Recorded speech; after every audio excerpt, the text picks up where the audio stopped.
नमस्कार दोस्तों, स्वागत आप सभी का ऑनलाइन कोचिंग पर। मैं हूं राहुल यादव और आज मैं आपको पढ़ाने वाला हूं कोऑर्डिनेट ज्योमेट्री के सारे कंसेप्ट केवल सिंगल वीडियो में। तो चलिए शुरू करते हैं। दोस्तों, आज मैं आपको एक सिंगल वीडियो में कोऑर्डिनेट ज्योमेट्री के सारे कंसेप्ट पढ़ाने वाला हूं। तो अपना सबसे पहला और बेसिक कंसेप्ट जो होने वाला है, सबसे पहला और बेसिक कंसेप्ट होना जो वाला है वो हमको पता होना चाहिए क्वाड्रेंट। क्वाड्रेंट क्या होते हैं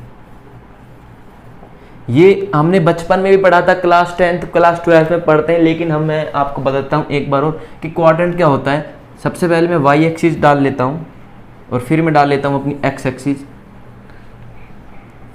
ये अपनी होती है पॉजिटिव। सबसे पहले बता दूँ मैं आपको, ये दिस इज द ओरिजिन, ये हमारा हो गया ओरिजिन। ये होगी अपनी पॉजिटिव एक्स एक्सिस और ओरिजिन के लेफ्ट की तरफ बाएं हाथ की तरफ नेगेटिव एक्स एक्सिस हो जाएगी। ओरिजिन के ऊपर की तरफ हमारी होगी पॉजिटिव वाई एक्सिस और ओरिजिन के नीचे की तरफ होगी हमारी negative y axis, negative y axis. अब मैं आपको क्वाड्रेंट बताता हूँ क्वाड्रेंट क्या होते हैं। तो आप देख सकते हैं यहाँ पर इस ओरिजिन में ये प्लस का साइन बन रहा है और ये 4 हिस्सों में डिवाइड है। इसे हम बोलते हैं फर्स्ट क्वाड्रेंट, इस वाले हिस्से को हम बोलते हैं सेकंड क्वाड्रेंट, इस वाले हिस्से को हम बोलेंगे थर्ड क्वाड्रेंट और इस वाले हिस्से को हम बोलेंगे फोर्थ क्वाड्रेंट। यानी ये क्वाड्रेंट एंटी क्लॉकवाइज डालते हैं, मतलब जैसे अपनी घड़ी उल्टी डायरेक्शन में मतलब सीधी डायरेक्शन में अपनी घड़ी कैसे चलेगी ऐसे, इसको हम बोलते हैं क्लॉकवाइज। और जब हम इसको उल्टा चलाएंगे तो उसे हम बोलेंगे एंटी क्लॉकवाइज। तो ये हमारा एंटी क्लॉकवाइज में first quadrant, second quadrant, third quadrant, fourth quadrant. अब आपको ये पता होना चाहिए कौन से क्वाड्रेंट में एक्स की वैल्यू पॉजिटिव है और नेगेटिव है और वाई की वैल्यू पॉजिटिव और नेगेटिव है। तो चलिए अभी बताते हैं आपको। हमने देखा फर्स्ट क्वाड्रेंट के अंदर अगर हम किसी पॉइंट को लेते हैं, सपोज करो ये मैंने पॉइंट लिया है और अगर मैं इसकी एक्स की वैल्यू पता करता हूँ, ये मैंने पॉइंट पी लिया है और इसकी मैं एक्स की वैल्यू पता करता हूँ, तो मैं इधर डॉटेड लाइन खींचूंगा सीधा एक्स एक्सिस पर। तो मैंने देखा यहाँ पर एक्स की वैल्यू ये लाई कर रही है और जो ओरिजिन की इस तरफ एक्स एक्सिस है वो पॉजिटिव एक्स एक्सिस है। तो जो ये वैल्यू होगी इस पॉइंट पी की वो पॉजिटिव एक्स होगी एक्स एक्सिस पर। अगर मैं वाई एक्सिस पर देखता हूँ तो पॉइंट पी से एक डॉटेड लाइन डाल दूंगा वाई एक्सिस पर। यहाँ पे मैंने देखा वाई की वैल्यू पॉजिटिव है, यानी इस पॉइंट पी की जो वाई पर पोजीशन है वो भी पॉजिटिव है। तो हमने ये पता कर लिया कि फर्स्ट क्वाड्रेंट के अंदर कोई भी पॉइंट होगा उसकी एक्स की वैल्यू भी पॉजिटिव होगी और वाई की वैल्यू भी पॉजिटिव होगी। वो कुछ भी हो सकता है, +5, +10, +15, +17, एनीथिंग फ्रॉम 0 to infinity, कुछ भी हो सकता है। लेकिन एक्स भी पॉजिटिव होगा, वाई पॉजिटिव होगा। अब चलते हैं हम सेकंड क्वाड्रेंट की तरफ। सेकंड क्वाड्रेंट में हम कोई भी एक पॉइंट पी सपोज कर लेते हैं, ये हमने पॉइंट पी ले लिया। अगर मैं एक्स एक्सिस पे इसकी वैल्यू देखता हूँ तो डॉटेड लाइन ड्रॉ कर दूंगा एक्स एक्सिस पर और हमने देखा एक्स एक्सिस की वैल्यू यहाँ पर आ रही है। एक्स एक्सिस यहाँ पर है नेगेटिव एक्स एक्सिस, यानी यहाँ पर जो एक्स की वैल्यू होगी वो नेगेटिव होगी। अब हम वाई की वैल्यू पता करना चाहते हैं इस पॉइंट पी की थर्ड क्वाड्रेंट के अंदर, तो मैं क्या करूँगा, डॉटेड लाइन डाल दूंगा और ये आगे अपनी वाई एक्सिस पर इस पॉइंट पी की पोजीशन। हमने देखा वाई एक्सिस यहाँ पे क्या है, नेगेटिव, यानी इस लाइन पर जितनी भी वाई की वैल्यू होगी वो नेगेटिव होगी, यानी इसकी जो वाई की वैल्यू होगी हमेशा नेगेटिव होगी थर्ड क्वाड्रेंट में। तो मैंने सबसे पहले आपको फर्स्ट क्वाड्रेंट बताया था, अब मैं सीधा थर्ड क्वाड्रेंट बता रहा हूँ आपको। इसके अंदर जो भी वैल्यू होगी एक्स एक्सिस की भी और वाई एक्सिस की, यानी जो भी इस पॉइंट पी की पोजीशन होगी वो एक्स की भी नेगेटिव होगी और वाई की भी नेगेटिव होगी। यानी थर्ड क्वाड्रेंट के अंदर चाहे यहाँ, चाहे यहाँ, यहाँ, यहाँ कहीं भी पॉइंट, ऐसा पॉइंट जो थर्ड क्वाड्रेंट के अंदर आ रहा है उसकी एक्स और वाई दोनों की वैल्यू ही नेगेटिव होगी। अब चलिए मैं आपको बताता हूँ सेकंड क्वाड्रेंट। अगर मैं सपोज करो मैंने सेकंड क्वाड्रेंट पे यहाँ पर पॉइंट पी लिया है, अब मुझे इसकी एक्स पे वैल्यू पता लगानी, तो मैं एक्स एक्सिस पर इसकी डॉटेड लाइन ड्रॉ करूँगा। अब हमने देखा नेगेटिव एक्स एक्सिस पर इसकी पोजीशन आ रही है, यानी इसकी जो वैल्यू होगी एक्स की वो नेगेटिव होगी। अब वाई की वैल्यू पता करें तो इस पॉइंट पे पी से डॉटेड लाइन ड्रॉ कर देंगे वाई एक्सिस पर। हमने देखा कि वो यहाँ पर आ रहा है, यानी पॉजिटिव वाई एक्सिस पर। अगर ये पॉजिटिव वाई एक्सिस पर आ रहा है, इसका मतलब इस लाइन पर जो भी वैल्यू होगी वाई की वो पॉजिटिव होगी। तो यहाँ पर जो वाई की वैल्यू आ रही है पॉजिटिव आ रही है, इसका मतलब सेकंड क्वाड्रेंट के अंदर हमेशा एक्स की वैल्यू जो होगी वो नेगेटिव होगी और जो वाई की वैल्यू होगी वो हमेशा पॉजिटिव होगी। अब हम चलते फोर्थ क्वाड्रेंट की तरफ। फोर्थ क्वाड्रेंट में हमने एक पॉइंट ड्रॉ कर लिया, यहाँ पर ही कर लेते हैं, ये हमारा पॉइंट पी है। अब हम क्या करते हैं, इसकी पोजीशन देखते हैं। तो एक्स एक्सिस पर ड्रॉ करते हैं डॉटेड लाइन, तो एक्स एक्सिस पर इस पॉइंट पी की जो पोजीशन आई है, लिख दिया पॉइंट पी, तो वो पॉजिटिव एक्स एक्सिस पर आई है और पॉजिटिव एक्स एक्सिस पर चाहे कहीं पर भी हम पॉइंट लाई करें उसकी वैल्यू हमेशा पॉजिटिव में होगी। तो यहाँ पर एक्स की वैल्यू हमें पॉजिटिव दिख रही है। अगर हम y की पोजीशन देखते हैं तो डॉटेड लाइन ड्रॉ कर देते हैं और y की वैल्यू आती है यहाँ पर नेगेटिव वाई एक्सिस पर, और नेगेटिव वाई एक्सिस पर जो भी पॉइंट आएगा उसकी वैल्यू हमेशा नेगेटिव होगी। इसी तरह फोर्थ क्वाड्रेंट में जो भी पॉइंट लाई करेगा, जो भी पॉइंट आएगा, उसकी वाई की जो वैल्यू होगी ऑलवेज नेगेटिव होगी। तो अब हमें ये मोटा मोटा कंसेप्ट आ चुका है। आपको 3 सेकंड का टाइम है, इसका एक बार स्क्रीनशॉट ले लीजिए, फिर थोड़ा सा रिविजन कराऊंगा मैं आपका।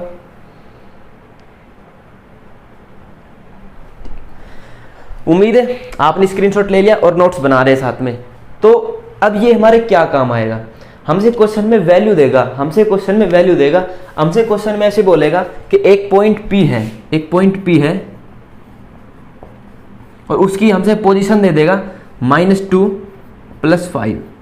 अब हमसे ये पूछेगा कि भैया ये पॉइंट कौन से क्वाड्रेंट में आता है, ये जो पॉइंट P है ये कौन से क्वाड्रेंट में। अब हमने पढ़ा था कि फर्स्ट क्वाड्रेंट में x की वैल्यू पॉजिटिव होती है और y की वैल्यू पॉजिटिव होती है, और सेकंड क्वाड्रेंट में x की वैल्यू नेगेटिव, y की वैल्यू पॉजिटिव, थर्ड क्वाड्रेंट के अंदर x और y दोनों की वैल्यू ही नेगेटिव, फोर्थ क्वाड्रेंट में x की वैल्यू पॉजिटिव और y की वैल्यू नेगेटिव। अब हमने ये देखा यहाँ पर जो x की वैल्यू है, वहाँ पर जो x की वैल्यू है वो नेगेटिव है और जो y की वैल्यू है वो पॉजिटिव है। तो ऐसा कहाँ पर हमने पढ़ा था अभी थोड़ी देर पहले, वो पढ़ा था हमने सेकंड क्वाड्रेंट के अंदर, x की वैल्यू नेगेटिव और y की वैल्यू पॉजिटिव, और सेम टू सेम केस यहाँ पर है। मतलब ये पॉइंट भी सेकंड क्वाड्रेंट में आएगा और हमारा आंसर हो जाएगा सही। अब मैं आपको ट्रिक बताता हूँ कि कौन से क्वाड्रेंट में x की वैल्यू कैसी होगी और y की वैल्यू कैसी होगी, हम कैसे पता लगाएंगे। अब हमने ये तो देख ही लिया था कि जो ये x एक्सिस है ये पॉजिटिव है, बिल्कुल। ये जो ओरिजिन के ऊपर y एक्सिस है ये भी अपना पॉजिटिव है, बिल्कुल सही बात है। हमारी जो ये -x एक्सिस है ये हमारी नेगेटिव है ओरिजिन की इस तरफ, और जो ये हमारी -y एक्सिस है यहाँ पर भी सारी वैल्यू नेगेटिव ही होगी। तो आपको रटना नहीं है, मैंने आपको एक्सप्लेन किया था कि कैसे आ रहा है। अब आपने सोचना है फर्स्ट क्वाड्रेंट में अगर मैं पॉइंट रखूंगा तो वहां पर x की वैल्यू हमेशा ही पॉजिटिव होगी क्योंकि ये वाली लाइन पॉजिटिव है, और y की वैल्यू भी हमेशा ही पॉजिटिव होगी क्योंकि ये वाली लाइन भी पॉजिटिव है, यानी x की भी पॉजिटिव और y की पॉजिटिव। तो बहुत सिंपल है, यानी फर्स्ट क्वाड्रेंट में x की वैल्यू पॉजिटिव होगी और y की पॉजिटिव होगी। अब चलते सेकंड क्वाड्रेंट में। सेकंड क्वाड्रेंट में हमने देखा जो x एक्सिस की लाइन है भैया वो नेगेटिव वाली, तो x की वैल्यू हमेशा नेगेटिव होगी, और जो y एक्सिस की लाइन है पॉजिटिव वाली तो उसकी वैल्यू हमेशा पॉजिटिव होगी। थर्ड क्वाड्रेंट में आए तो हमने देखा x की लाइन है -x एक्सिस, जहां पर भी लाई करेगा, जहां पर भी पॉइंट आएगा माइनस ही वैल्यू होगी हमेशा, तो -x मतलब x की वैल्यू हमेशा माइनस होगी, और y की लाइन भी माइनस तो y की वैल्यू भी हमेशा नेगेटिव होगी। फोर्थ क्वाड्रेंट में हमने देखा x की वैल्यू पॉजिटिव है हमेशा, तो x की वैल्यू हमेशा पॉजिटिव होगी, और y की वैल्यू यहाँ पर आ रही है नेगेटिव वाली लाइन पे तो नेगेटिव होगी।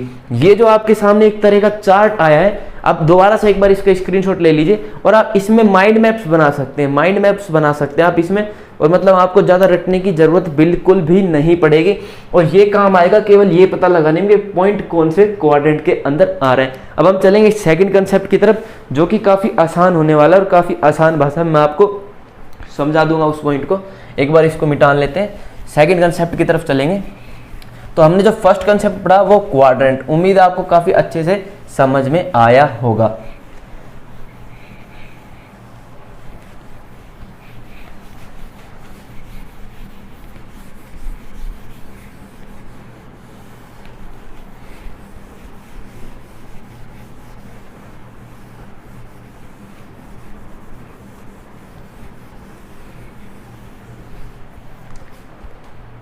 और अगर आपको क्वाड्रेंट और डीप में पढ़ना है तो मैं वीडियो बना चुका हूं इसके ऊपर, उस वीडियो का लिंक आपको डिस्क्रिप्शन में मिल जाएगा। मैं आपको बता चुका हूं कि क्वाड्रेंट क्या होता है और हमें कैसे पढ़ना चाहिए इसको, क्योंकि कोऑर्डिनेट ज्योमेट्री का हमारा ये चैप्टर चल रहा है। अब मैं आपको कुछ ऐसी बातें बताने वाला हूँ, चलो ठीक है। अब हमारा जो दूसरा पॉइंट होने वाला है, वो है distance between two point, distance between two points. यानी अगर मैं सबसे पहले बना लेता हूं ग्राफ। ये कोऑर्डिनेट ज्योमेट्री पूरी ग्राफ के ऊपर ही टिकी हुई है, तो ग्राफ तो बनाना ही पड़ेगा, ठीक है। ये अपना हो गया negative x axis, positive x axis, positive y axis और नेगेटिव वाई एक्सिस। अगर हमें दो पॉइंट दिए हैं, सपोज करो ये हमारा पॉइंट है ए और ये हमारा पॉइंट है बी, ठीक है। और हमसे क्वेश्चन में पूछता है ए बी के बीच की डिस्टेंस बताओ, ए और बी के बीच की डिस्टेंस बताओ। लेकिन हमें क्वेश्चन में ए की भी पोजीशन दी हुई है, बी की पोजीशन दी हुई है। अब एक कंसेप्ट में क्लियर करता हूं, पोजीशन क्या होती है। एक टर्म है मैथ में वर्टेक्स और कोऑर्डिनेट, वर्टेक्स और कोऑर्डिनेट, ठीक है। ये क्या होते हैं, इन दोनों टर्म का मतलब ये होता है अगर कोई पॉइंट P है और उसकी x की वैल्यू x है और y की वैल्यू y है, तो यानी ये इस पॉइंट P के कोऑर्डिनेट्स हैं, वर्टेक्स हैं, ठीक है, समझ में आया होगा। तो ए की जो हमें पोजीशन दी है, वर्टेक्सिस दिए हैं, सपोज करो x1, y1 है, और बी के जो हमें वर्टेक्सिस दिए हैं x2, y2 दिए हैं। अब हमसे क्वेश्चन में पूछ लेता है कि ए बी के बीच की डिस्टेंस बताओ, ए बी के बीच की दूरी बताओ, तो हम कैसे पता लगाएंगे, आपको डायरेक्ट फॉर्मूला याद रखना है, लेकिन मैं आपको एक बार बता देता हूँ फॉर्मूला कैसे आया ताकि आपको आसान शब्दों में याद रहे। अगर मैं बात करूँ, मैं ए को अगर एक्सिस पर डॉटेड लाइन खींचता हूँ तो यहाँ पर पॉइंट मिलता है, यानी ए की जो x1 वैल्यू है वो यहाँ से लेके यहाँ तक है। ऐसे ही अगर मैं ए की y एक्सिस पर डॉटेड लाइन ड्रॉ करता हूँ तो वो यहाँ पर आता है, यानी जो y1 जो वैल्यू है वो ये है। ऐसे ही मैं b की x एक्सिस पर डॉटेड लाइन ड्रॉ कर लेता हूँ, तो यहाँ से लेके यहाँ तक की वैल्यू हमें दी हुई x2 और यहाँ से लेके यहाँ तक की वैल्यू हमें दी है y2। ओके, अब अगर मैं ए से सीधी लाइन खींचता हूँ, बी की जो x एक्सिस पर मिल रही है यहाँ पर, ये खींच दी और ए बी को मैंने कनेक्ट कर दिया, ठीक है, और ये भी अपनी पूरी हो गई लाइन। ओके, अब आपको पता है कि ये हमारी वैल्यू, ये यहाँ से लेके यहाँ तक हमारी वैल्यू x2 है, यहाँ से लेके यहाँ तक हमारी वैल्यू x1 है। तो अगर मुझे इस और इस पॉइंट की वैल्यू निकालनी है तो x2 में से मैं x1 को घटा दूंगा, तो जो ये हमारी वैल्यू आएगी x2 माइनस x1 आ जाएगी। ओके, अब आपको पता है हमारी यहाँ से लेके यहाँ तक वैल्यू क्या है, हमारी y1, यहाँ से लेके यहाँ तक वैल्यू क्या है, हमारी y2। तो अगर मैं इस दूरी को निकालना चाहूँ, इस दूरी को, कौन सी दूरी को, इसको, यहाँ से लेके यहाँ तक, तो ये हमारी कितनी आ जाएगी, तो हमारी जो ये वैल्यू आ जाएगी वो आ जाएगी y2 माइनस y1। यानी जो इतना बड़ा पोर्शन है इसमें से अगर मैं इतना हिस्सा घटा दूंगा तो क्या बचेगा, हमारा y2 माइनस y1 ये बचेगी। ओके, अब हमने ये देखा कि ये एंगल है 90 डिग्री, ये एंगल है 90 डिग्री। ओके, अब जब ये 90 डिग्री एंगल बन रहा है तो ये हमारी हो गई हाइपोटेन्यूज, ये हमारा हो गया बेस और ये हमारा हो गया परपेंडिकुलर। अब हमें निकालनी थी हाइपोटेन्यूज ए बी की दूरी, तो हमारा जो फॉर्मूला होता है वो क्या होता है, वो ये होता है हाइपोटेन्यूज का square is equal to perpendicular square plus में बेस का स्क्वायर। तो हाइपोटेन्यूज की वैल्यू क्या है, ए बी, तो ये हमारा हो जाएगा ए बी का square is equal to perpendicular की वैल्यू क्या है, y2 माइनस y1, तो ये हमारा हो जाएगा y2 माइनस y1 का होल स्क्वायर प्लस में बेस की वैल्यू क्या है हमारी x2 माइनस x1, तो ये हो जाएगी हमारी x2 माइनस x1 का होल स्क्वायर। अब जो ए बी के ऊपर स्क्वायर है मैं उसको आगे ट्रांसफर कर देता हूँ, तो हमारी जो ए बी की वैल्यू निकल के आएगी वो आएगी under root y2 minus y1 का होल स्क्वायर प्लस में x2 माइनस x1 का होल स्क्वायर। तो ये जो फॉर्मूला निकल के आया है, एक बार मैं देख लेता हूँ आपके स्क्रीन पर आ रहा है नहीं, हाँ ठीक है, काफ़ी सही आ रहा है। तो ये जो निकल के हमारा फॉर्मूला है वो ये फॉर्मूला है कि डिस्टेंस बिटवीन 2 पॉइंट। इस फॉर्मूले को आपको डायरेक्ट याद रखना है, मैंने सिर्फ एक्सप्लेनेशन इसलिए दी ताकि आपको अच्छे तरीके से याद हो जाए और पेपर में भूल जाओ तो निकाल सको। तो हमें सीधा डायरेक्ट याद रखना है, किसी भी 2 पॉइंट के बीच की दूरी अगर हमें निकालनी, उसके लिए formula is equal to under root के अंदर y2 माइनस y1 का होल स्क्वायर प्लस में x2 माइनस x1 का होल स्क्वायर। तो ये हमारा सेकंड नंबर का कंसेप्ट है जो मैंने आपको क्लियर करा चुका है। इस वीडियो के अंदर मैं केवल और केवल कंसेप्ट पढ़ाऊंगा, इससे जो अगली वीडियो आएगी कोऑर्डिनेट ज्योमेट्री की, इन सभी कंसेप्ट के ऊपर आपको कराएंगे क्वेश्चन, लेकिन इस वाले वीडियो में कोई भी क्वेश्चन नहीं, क्योंकि वीडियो बहुत लंबी हो जाएगी, केवल और केवल कंसेप्ट की वीडियो है। अगर आपने अभी तक भी हमारे चैनल को सब्सक्राइब नहीं किया है तो कर लीजिए भाइयों। चलते हैं अगले कंसेप्ट की तरफ, इसको हम कर देते हैं रफ।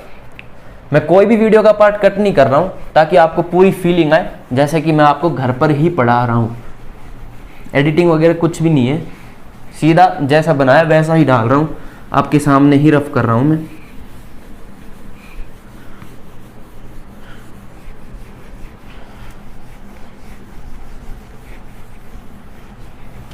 अब हमारा जो अगला कंसेप्ट होने वाला है, वो है पोलर फॉर्म। पोलर फॉर्म किसी भी पॉइंट का, थर्ड कंसेप्ट है polar form of A point.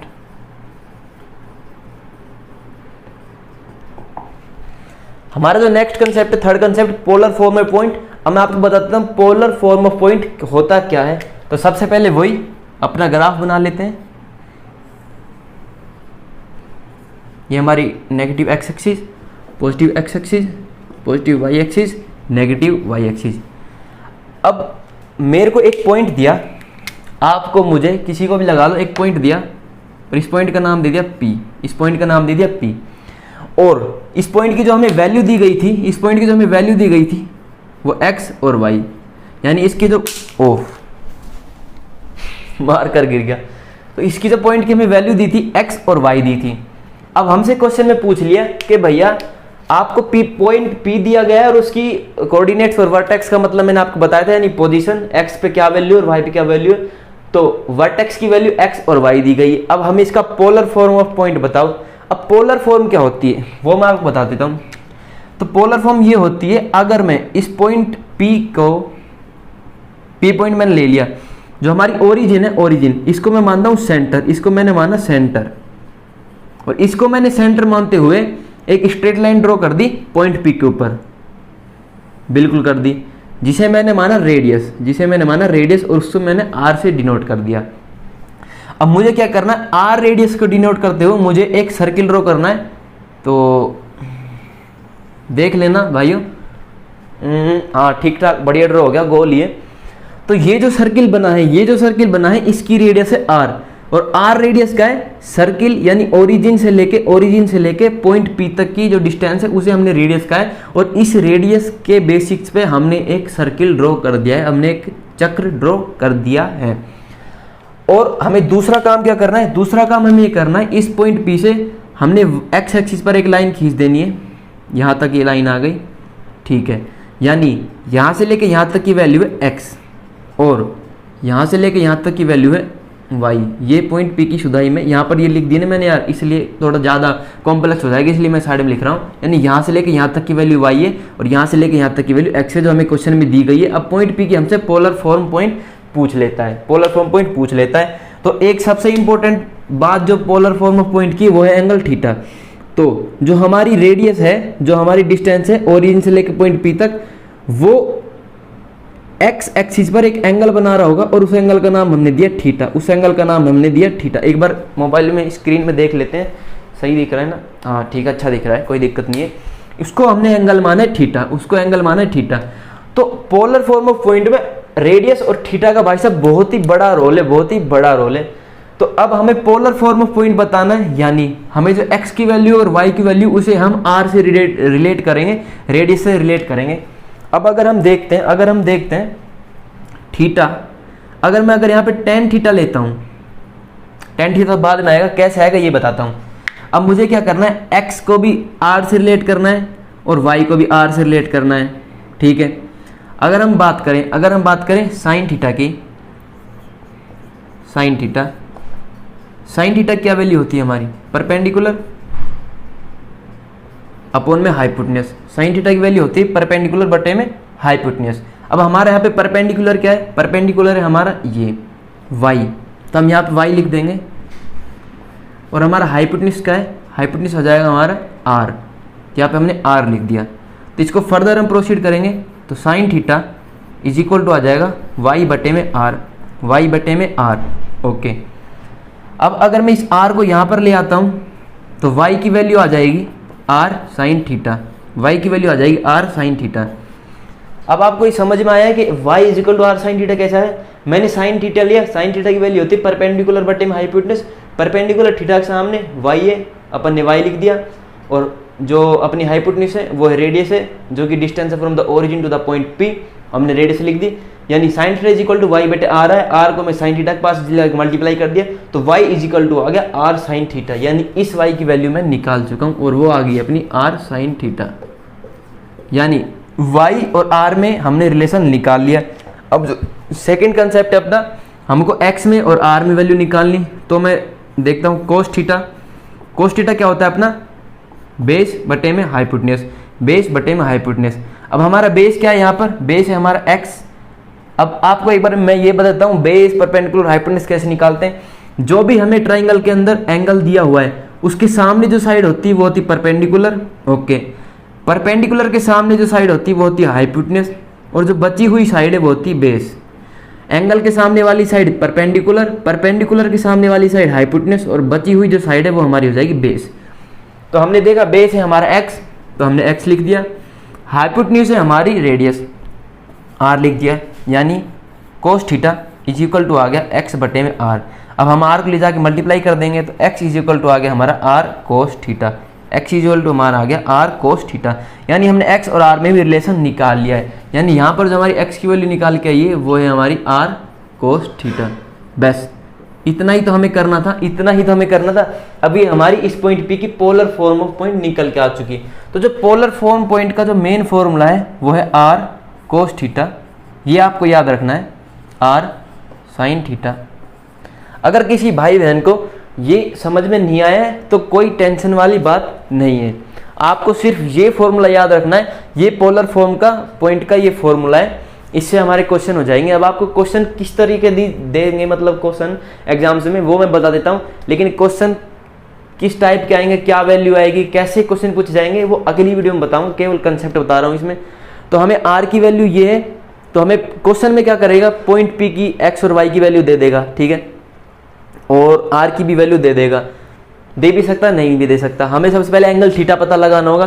तो अगर हमें x की वैल्यू पता है, y की वैल्यू पता है, तो हमें पता है परपेंडिकुलर बटे में बेस tan थीटा का होता है। तो tan theta equal to perpendicular base, जिस हिसाब से वैल्यू होती है उस हिसाब से हम tan theta is equal to value लिख लेंगे और देख लेंगे वो वैल्यू tan के किस एंगल पे आती है, उससे हमारा थीटा निकल जाएगा। ओके, और रेडियस आप निकाल सकते हैं, क्यों, ये परपेंडिकुलर है, ये बेस है, यानी hypotenuse is equal to perpendicular के स्क्वायर प्लस बेस स्क्वायर, उससे हमारी r की वैल्यू आ जाएगी।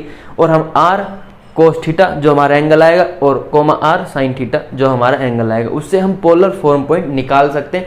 इस कॉन्सेप्ट पे जो क्वेश्चन मिलेंगे वो अगली वीडियो में मिलेंगे। तो हमारे थर्ड कंसेप्ट क्लियर हो चुका है, आपके पास 3-4 सेकंड का टाइम है, स्क्रीनशॉट ले लीजिए, देरी मत कीजिए। चलो कोई नहीं, रफ करते इसको और चलते हैं नेक्स्ट कंसेप्ट पे।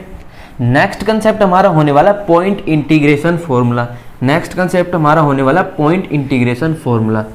अब ये पॉइंट इंटीग्रेशन फॉर्मूला होता क्या है, बस 2 सेकंड की यार वेट तो करो, एकदम फीलिंग आनी चाहिए यार पूरी क्लासरूम वाली, तभी तो आपको मजा आएगा।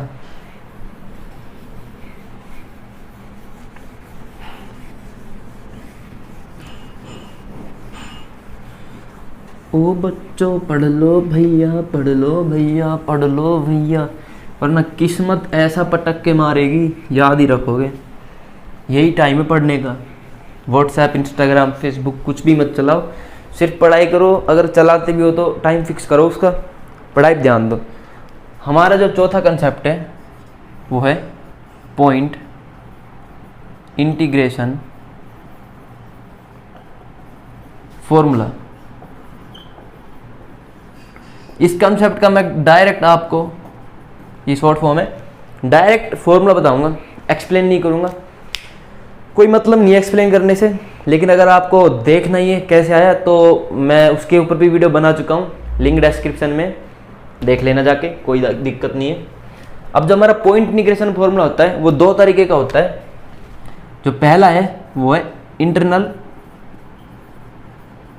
Point integration formula. Point integration formula सबसे पहले मैं आपको इंटरनल पढ़ाऊंगा।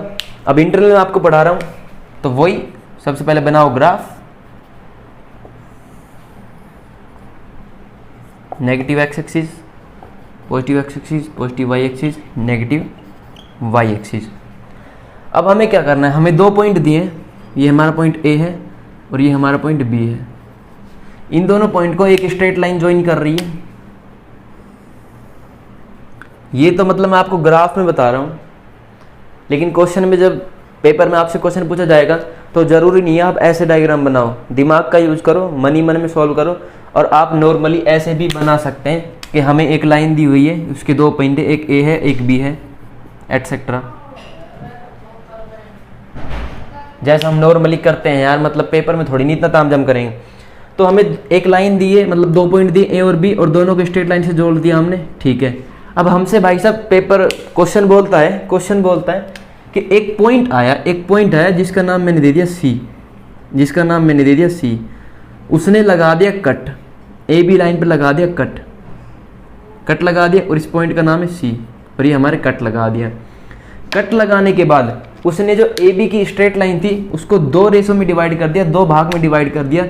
यहाँ से लेके यहाँ तक तो है m, और यहाँ से लेके यहाँ तक वैल्यू है n, यानी इतनी वैल्यू है m और इतनी वैल्यू है n। अब हमसे क्वेश्चन में क्या पूछेगा, और क्या नहीं पूछेगा और क्या दिया जाएगा। क्वेश्चन में हमसे दिया जाएगा ए के वर्टेक्स दिए जाएंगे जो कि है x1, y1। हमसे बी के वर्टेक्स दिए जाएंगे जो कि है x2, y2 और सी के वर्टेक्स हैं x, y। अब हमसे क्वेश्चन में m और n की वैल्यू पूछ सकता है। अगर m और n की वैल्यू पूछेगा तो x1, y1 की वैल्यू दे के रखेगा, x2, y2 की वैल्यू दे के रखेगा, x और y की वैल्यू दे के रखेगा। चलो पहले फॉर्मूला बताता हूँ, उसके बाद मैं समझाऊंगा क्या पूछेगा क्या नहीं पूछेगा। तो जो हमारा फॉर्मूला है वो कुछ इस प्रकार है, ये तो हमारी x की वैल्यू और ये है हमारी y की वैल्यू। अब आपको क्या करना है, सबसे पहले ये ध्यान रखना है m को हम मल्टीप्लाई करेंगे x2 और y2 के साथ, m को हम मल्टीप्लाई करेंगे x2 और y2 के साथ, और n को हम मल्टीप्लाई करेंगे x1 और y1 के साथ। तो सबसे पहले m को मल्टीप्लाई करो x2 के साथ और यहाँ पर n को मल्टीप्लाई करो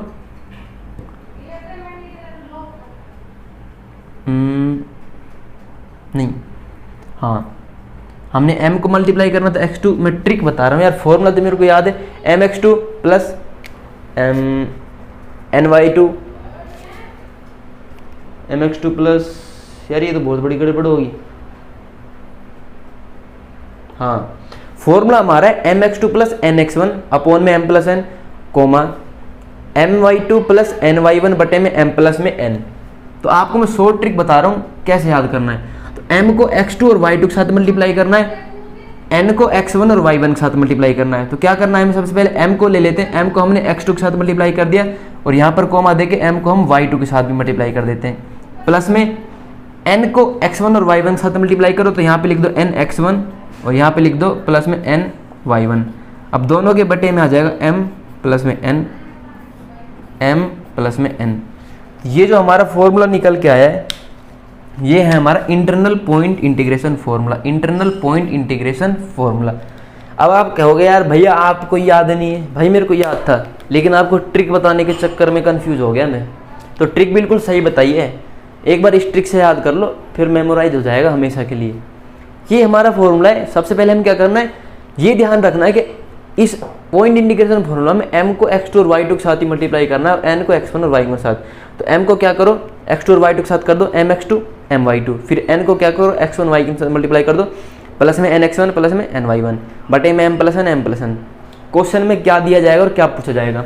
अगर क्वेश्चन में हमसे m और n की वैल्यू पूछता है, m और n की वैल्यू पूछता है तो x1 y1 की वैल्यू मिलेगी, x2 y2 की वैल्यू मिलेगी और c पॉइंट पे x और y की वैल्यू मिलेगी। अगर क्वेश्चन में हमसे x और y की वैल्यू पूछेगा तो ये जो है इतना, ये हमें x की वैल्यू देगा और ये जो इतना पोर्शन ये हमें y की वैल्यू देगा। तो हमें m और n की वैल्यू दी जाएगी, x1 y1 की वैल्यू दी जाएगी, x2 y2 की वैल्यू दी जाएगी। बस इतना ही इस क्वेश्चन का काम है। ज़्यादा से ज़्यादा क्या करेगा, हमें m और n की वैल्यू पूछ लेगा और x की वैल्यू दे देगा और y की वैल्यू 0 दे देगा। तो हमें कुछ नहीं करना। ऐसा अगर आ जाए x की वैल्यू 0 या y की वैल्यू 0 तो जिसकी भी वैल्यू 0 उसको 0 के बराबर कर दो और इन दोनों की वैल्यू पुट करके m/n रेशो की फॉर्म में आ जाएगा और वही हमारी m और n की वैल्यू होगी। उसमें काफ़ी आसानी से निकल जाएगा। अब ये कंसेप्ट तो हमारा हो गया। अब हम अगले कंसेप्ट पे चलेंगे जो कि एक्सटर्नल पॉइंट इंटीग्रेशन फॉर्मूला होगा। एक बार स्क्रीनशॉट ले लो इसका, 3 सेकंड का टाइम है, ठीक है, ले लिया होगा उम्मीद है।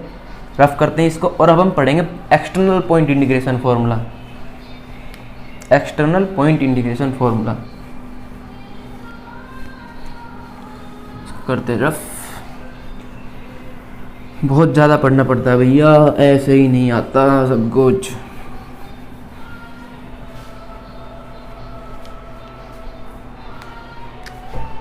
एक्सटर्नल तो ये हमारा एक्सटर्नल पॉइंट इंटीग्रेशन फॉर्मूला। अब इसमें भी हमको कुछ नहीं करना, ग्राफ बनाना है। वो ग्राफ मैंने मिटा दिया गलती से, नहीं तो वो भी काम आ जाता, पर समझ में आना चाहिए। तो ये हमारी होगी positive x axis, negative x axis, positive y axis, negative y axis, ठीक है। अब हमसे वही पहले की तरह 2 पॉइंट दिए हैं, एक पॉइंट ए है और एक पॉइंट बी है। इन दोनों ही पॉइंट को स्ट्रेट लाइन से जोड़ दिया है, ये हमारी स्ट्रेट लाइन आ गई और दोनों पॉइंट को स्ट्रेट लाइन से कनेक्ट कर दिया है ए बी को।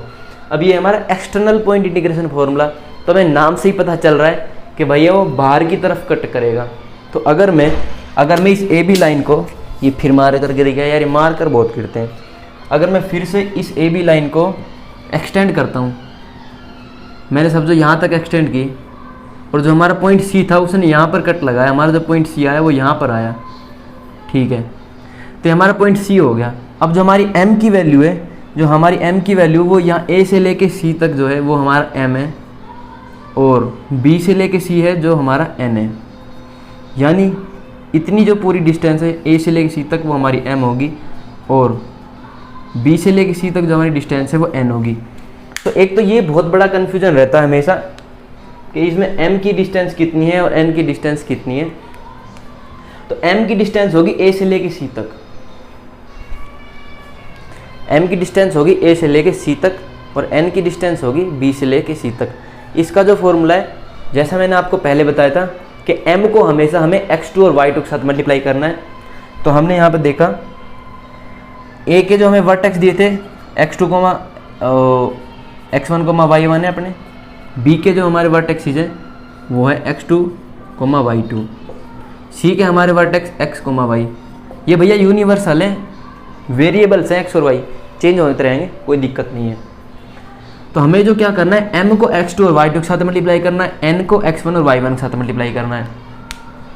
तो इस वाले क्वेश्चन में, इस वाले कंसेप्ट में हमें क्या करना होगा, हमें पहले n को मल्टीप्लाई करना है, हमें पहले n को मल्टीप्लाई करना है। तो लिख देते हैं n x1, n y1, minus में अब करो m को मल्टीप्लाई x2 y2 के साथ, m x2 minus m y2, और बटे में आ जाएगा n माइनस m,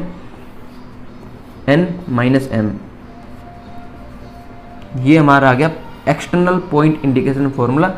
ये जो मैं आपको ट्रिक बता रहा हूँ ना, ये मतलब 2-4 बार देख लो, लिख के देख लो, फिर आपको अपना आप याद हो जाएगा, ट्रिक लगाने की जरूरत नहीं पड़ेगी। तो हमारा जो एक्सटर्नल पॉइंट इंटीग्रेशन फॉर्मूला है वो है nx1 माइनस mx2 बटे में n माइनस m, जो हमें x की वैल्यू देगा इस x की, कोमा। अब कोमा क्यों लगाया, क्योंकि x, y है ना, इसीलिए लगाया क्योंकि ये पॉइंट c के वर्टेक्स ही बता रहा है।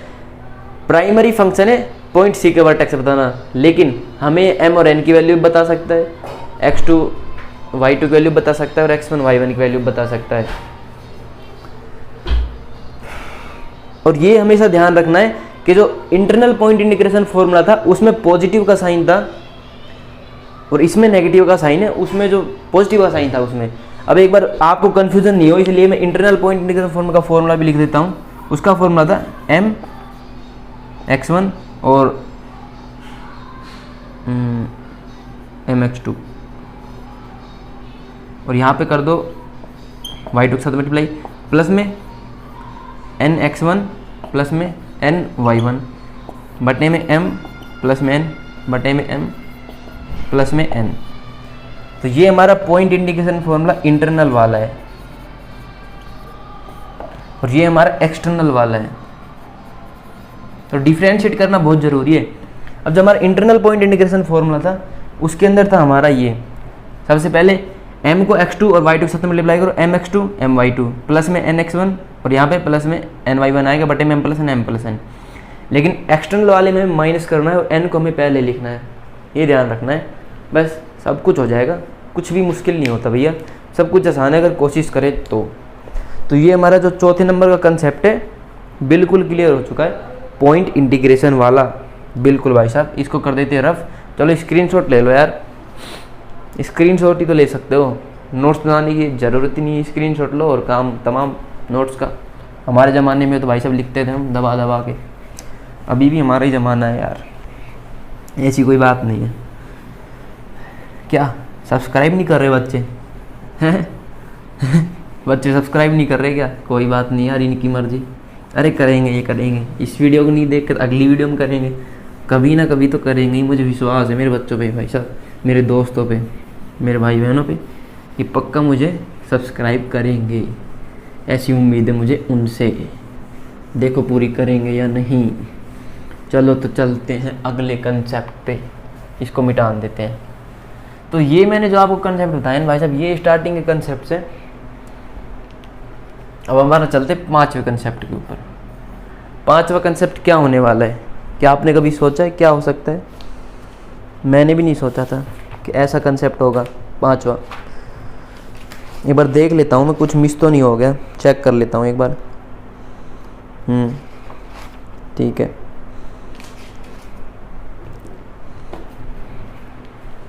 अरे भाई चीटिंग करने नहीं गया था, टॉपिक्स देखने गया था यार, कोई मिस तो नहीं हुआ, बीच में भी हो जाता मिस। हमारा 5वां है mid point theorem. Mid point theorem, mid point theorem क्या हो सकती है आपके हिसाब से? मिड पॉइंट थ्योरम क्या हो सकती है आपके हिसाब से?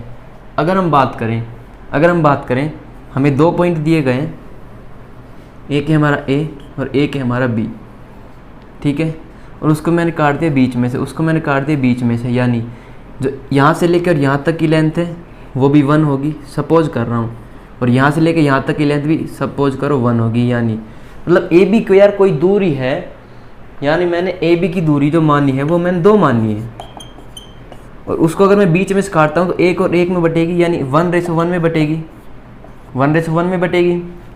और ए के जो वर्टेक्स दिए x1, y1 दिए, बी के जो वर्टेक्स दिए x2, y2 दिए, ठीक है। अब हमसे क्वेश्चन में पूछता है ये जो पॉइंट सी है जहाँ पर हमने कट लगाया है, इसके वर्टेक्स है x और y की वैल्यू बताओ। तो कुछ नहीं करना हमें, x और y की वैल्यू सीधी सीधी निकल के आ जाएगी। x की वैल्यू निकालनी है तो क्या करना है, x1 + x2 कर दो, x1 + में x2 बटे में 2। y की वैल्यू निकालनी तो कुछ नहीं करना, y1 + में y2 कर दो बटे में 2। ये होगी हमारी मिड पॉइंट थ्योरम।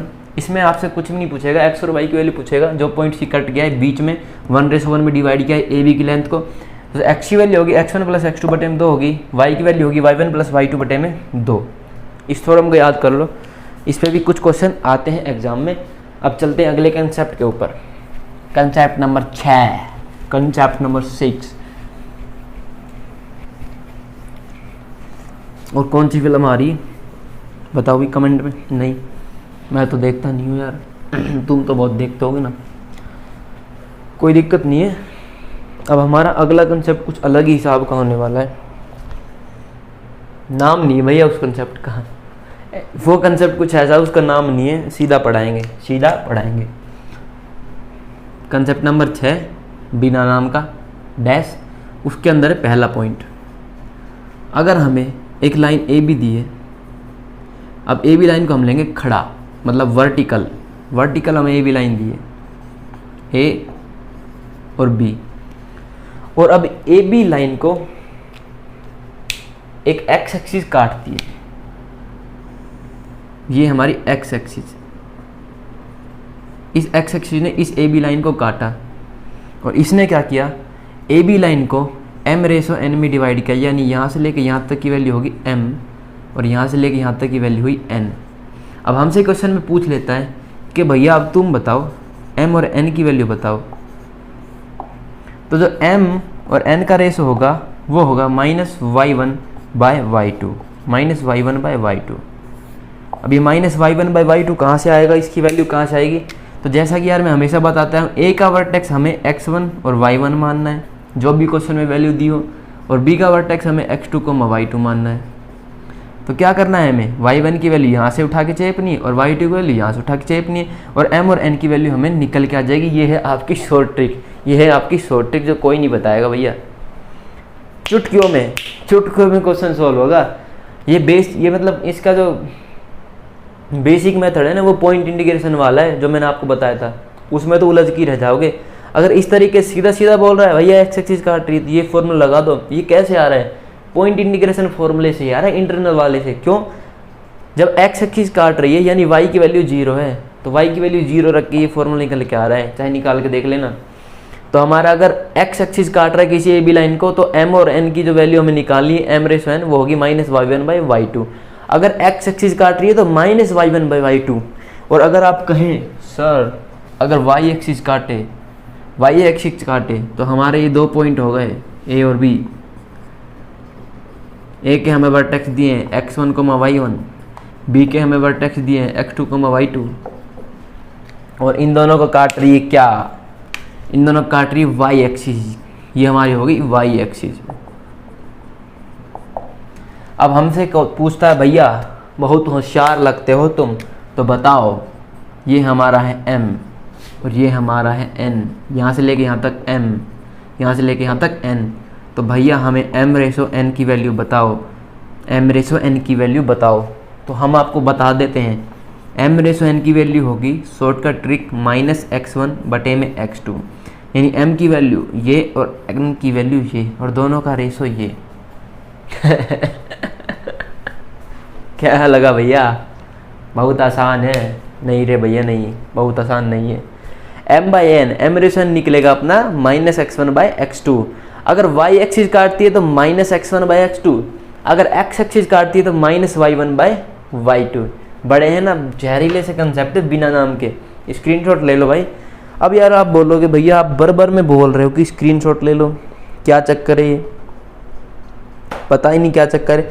अब इसके बाद यार एक और कंसेप्ट है, वो नहीं बताऊंगा मैं, वो नहीं बताऊंगा, क्योंकि अभी तक आपने चैनल को सब्सक्राइब नहीं किया ना, नहीं बताने वाला।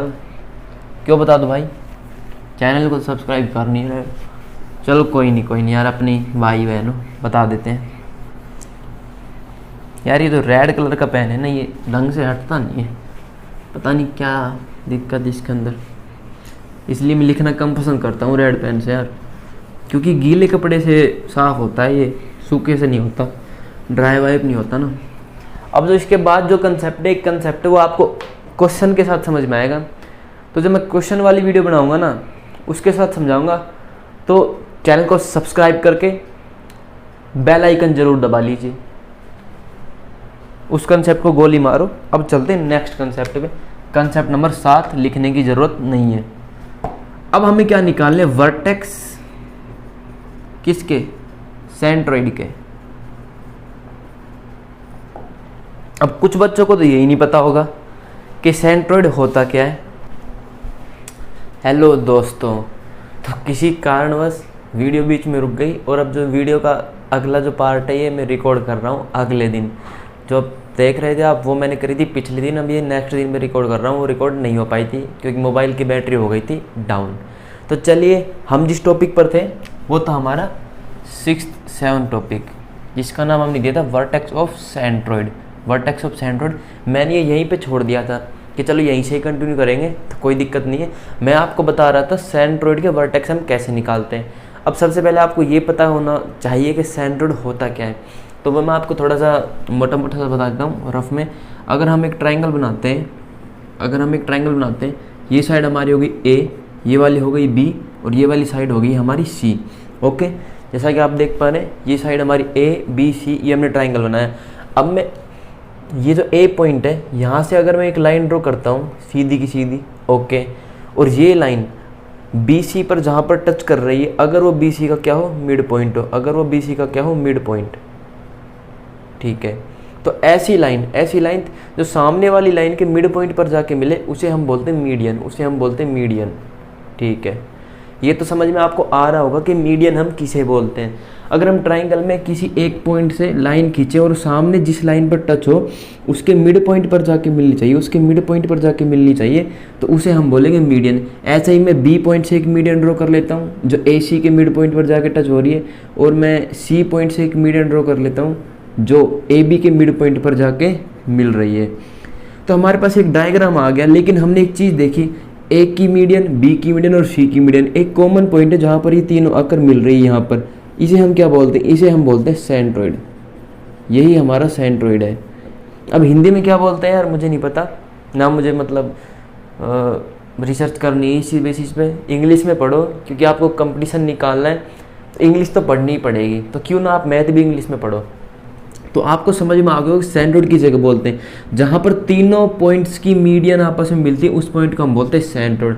और अब हमें इस पॉइंट के क्या निकालने, सेंट्रोइड के क्या निकालने, हमें वर्टेक्स निकालने। तो अगर मैं यहाँ पर एक ट्राइंगल ड्रॉ कर लेता हूँ अपना, जैसे कि अपना ये ट्राइंगल है, उसकी साइड ये पॉइंट A, ये पॉइंट हो गया B, और ये पॉइंट हो गया C। अब हमें क्वेश्चन में A के वर्टेक्स दिए हैं x1, y1, B के वर्टेक्स दिए हैं x2, y2, और C के वर्टेक्स दिए हमें x3, y3, ठीक है।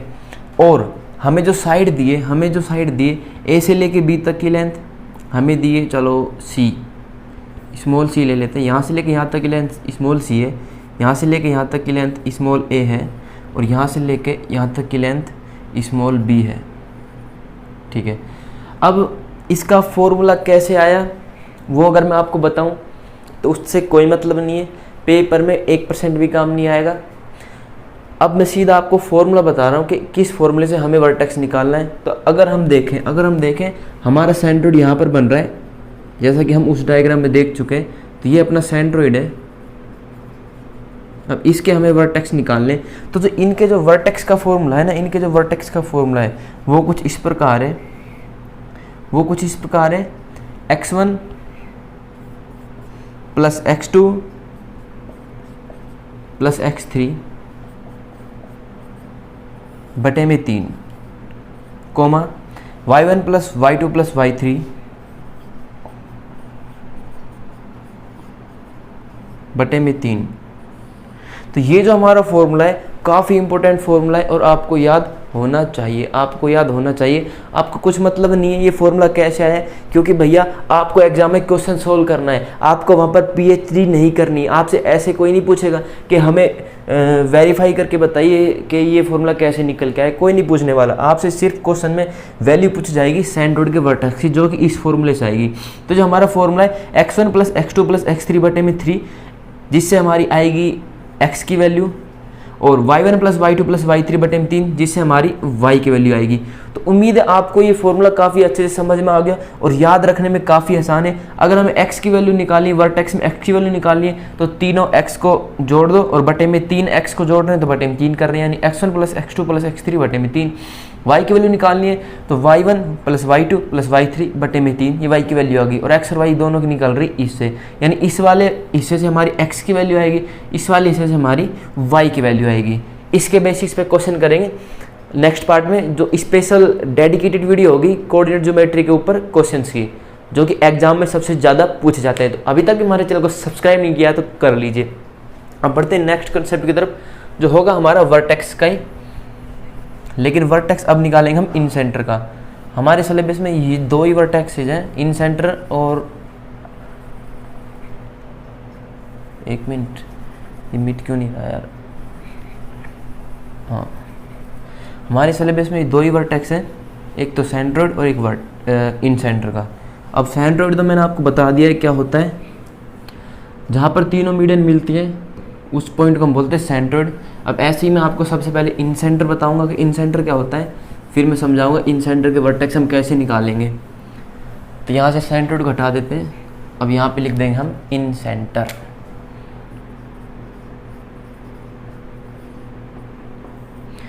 फिर कमेंट करके ज़रूर बताना आपको कैसा लग रहा है, पढ़ के समझ में आ रहा है नहीं आ रहा है। तो सबसे पहले मैं आपको बताता हूँ इन सेंटर क्या होता है।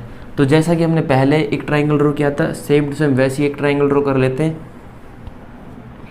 ये पॉइंट हमारा ए हो गया, ये पॉइंट हमारा बी हो गया, और ये पॉइंट हमारा हो गया सी। अब इन सेंटर जानने के लिए सबसे पहले आपको ये पता होना चाहिए एंगल बाइसेक्टर क्या होता है। अगर आपको पता है तो रिवीजन हो जाएगा, नहीं पता है तो पता चल जाएगा कि एंगल बाइसेक्टर हम बोलते हैं किसे। तो अगर मैं कहूँ कि ए है, ए का एंगल है यहाँ पर 60 डिग्री, ए का यहाँ पर मैंने एंगल आपको एग्जाम्पल के लिए रहा हूँ केवल 60 डिग्री है।